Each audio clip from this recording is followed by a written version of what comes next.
Honorable Speakers, honorable members, I have news, and it is not very good news. Our financial situation is not very good.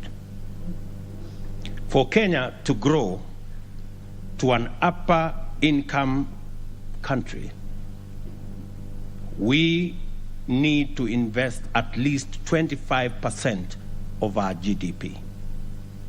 Our current national savings is below 10% of our GDP, which translates to an investment savings deficit of 15% of our GDP. Over the last decade, we have sought to close this gap with public borrowing. This year alone, we budgeted to borrow 900 billion to finance both development and recurrent expenditure.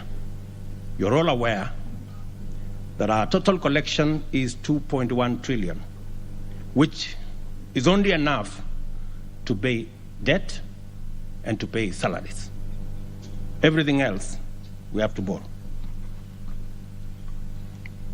The government, members, should never borrow to finance recurrent expenditure. It is not right, it is not prudent, it is not sustainable, it is simply wrong.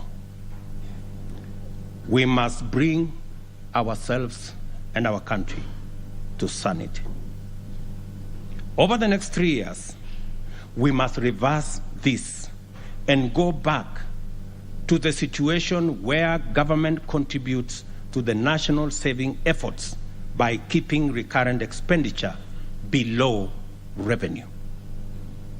To this end, I have instructed Treasury to work with ministries to find at least 300 billion shillings in this year's budget so that we can remove it, because the market cannot sustain the kind of borrowing we are doing as government.